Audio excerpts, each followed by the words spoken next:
Shamarranis ta'ee dhiirran biyya kana keessa jirtan jechuudha. Warreen rakkinni isin qaqqabee otoo hin beekamiin tikkeettiin isinitti dhufee tasa manaa isin baasanii bakka eerpoortiitti namas dhufee isin fudhatu dhabdanii otoo galuudhaaf fedhiin qabaatiin kan isinin gashan garuu isin hojjetachuu kan barbaaddanii nama isin baasu yookiin immoo nama bakka bu'ee waraqaa biyya kana keessaa qabaatee isin baasu isinii fidee dhufee jira akkasuma jechuudha.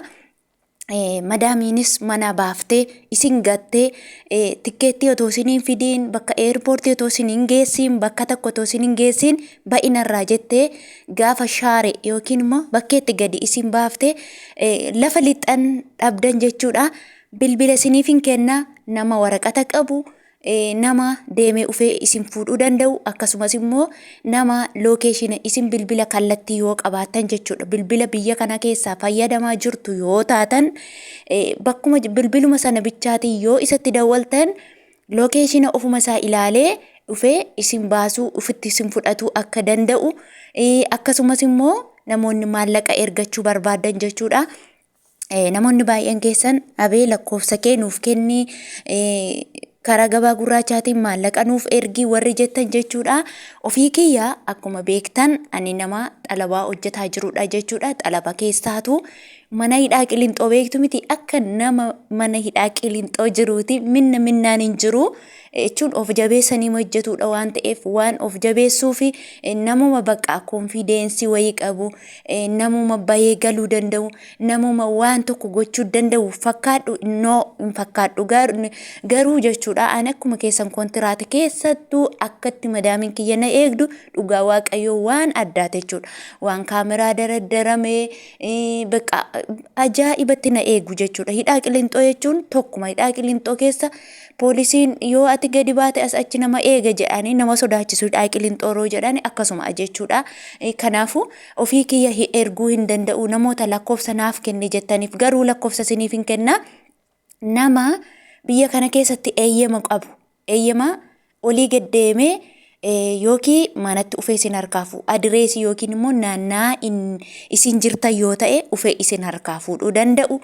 Yoommoo naannaa inni jiru in jirtan taatan immoo sarraafaa isinii kennee sarraafaa isaarra galchitanii akka isinii ergu akkasumas immoo isin immoo madaamitti dubbatachuu wallaaltanii yaani namoonni haaraa dhuftan jechuudha. Speeshaal bakka kana naa kenni isa kanarratti naa ergi akkasitti na gargaari jechuu warri dadhabdan bilbila bilbiltanii isa kanatti kennitanii madaamii wajjin wal dubbisiisuu dandeessu. Akkasitti gargaaraa jira boleessi kun jechuudha. Akkasumas immoo lakkoofsa isaanii jechuudha. Bakka kanarra isinii hin kaaha fakkeenyaaf Duwwaa 5 33 81 80 56 eeyyama isaatiin isa gaafadheen jechuudha. Namoota gargaaruuf jecha ofiikoo fedhii kootiin jechuudha. Namoota akka gargaarame iskiriinshuut godhadha. Lakkoofsa ani isiniif kenne kan iskiriinshuut godhadha. Kooddii Saudi Arabiyaatiin qabattu jechuudha. Kooddii Saudi Arabiyaatiin qabattu lakkoofsa kana iskiriinshuut gootanii immoo waasappii akkasumas immoo feesbuukiin isaa immoo jechuudha. Feesbuukii isaas nan isiniif maxxansa asuma irratti jechuudha. Asirratti isinii maxxansa feesbuukii isaa aqxanii sarchi gootanii jechuudha. Suuraa isaa wajjiniin ilaaltanii nama kana beekuus dandeessu foloo godhattanii aaddi godhattanii hordoftanii achiinis gaafachuu dandeessu bilbilaan asiinis gaafatachuu dandeessu jechuudha. Bakka karaa isin gargaara jedhee akka yaada kootti akka ilaalcha mataa kootti isin gargaara jedhee yaada. Obboleessa kana maatti beektaa amanamaadha amanamaa ta'uu maala warri jettaniif immoo jechuudha. Obboleettii eengaddaa rakkatte isiniin jedhee obboleettii kooti naaf baasee jira. Bakka madaamiin baaftetti inni immoo haqee fuudhee obboleettii yeroon isiniin jedhu haadhoo ani wajjin ala miti jechuu beekuu dandeessu beekuu qabdu jechuudha. Haadhoo ani wajjin ala miti. Oromoon hundi anaaf obbolaa kooti dhiira isaa ta'uu dubara obbolaadha nuti. Lammiin Itoophiyaa biyya kana keessa hagan jiru biyya kam yeroo jiraattanuu obbolaa keessanii anaaf akka obbolaa kottan ilaala. Dhiira isaa ta'uu dubara isaa ta'uu lammii Itoophiyaa jechuudha. Rakkina isaanii arguu hin barbaadu. Haqee lakkoofsa kennee fi obboleessa kanatti hime obboleessa kana immoo eessaan barte Facebook marra wal barree dhugaa waaqayyooti. Facebook marra wal barree akka Saudii keessa jiru akka waraqaa qabu walitti himne natti hime jechuudha. Booda kana immoo akka maallaqa ergullee natti hime jechuudha. Achumaan ijoollee xiqqishuu lakkoofsa kenne nan sodaadha lakkoofsa namaa kennu jechuudha. Ijoollee kennee fi ergeefitu jira. Ijoollee ufanii na galateeffatan baay'ee isaanii jiru. Viidiyoo kana warri argan na galateeffatanii achi jalatti arguu dandeessu. Akkasumas immoo obboleettii kana naa baasee jechuudha. Guyyaan ani adaraasaa an je'e akka obboleettii isaatti akka oromummaatti ofitti fudhatee gargaaree jechuudha. Jechuun biyya kana keessatti gaafa namni gadi baasee singatu anuma du'a wayii namatti fakkaata jechuudha. Dhugaadha yeroo sanaaf nama sodaachisaa. Obboleessi kun garuu yeroo sana hatattamaan qaqqabee sanuu jechuudha.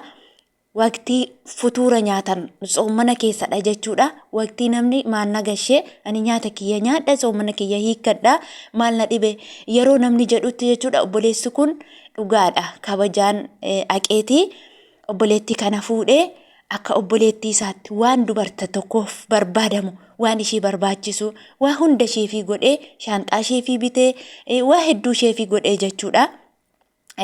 Gargaaree bakka hojiitti ishee ergee otoo poolisiin tokko isheen argiin madaamiin sunis otoo ishee hordoftee hin qabsiisiin waa hunda isheefii godhee bakka dalagaa ishee akka deemtee dalagattee boor nama taatee biyya isheetti deebitu taasisee jira jechuudha obboleessa kana.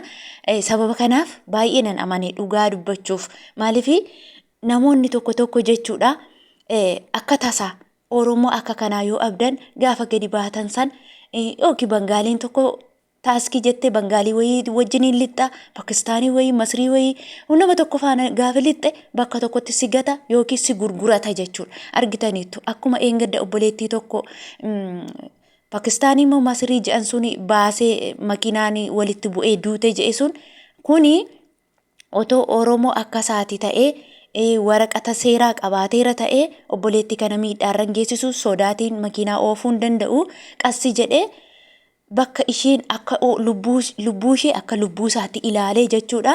Wal olchachuu akka danda'u Oromoodha dhiiga tokkodha waan ta'eef dhiigni wal cubbisa waan ta'eef jechuudha.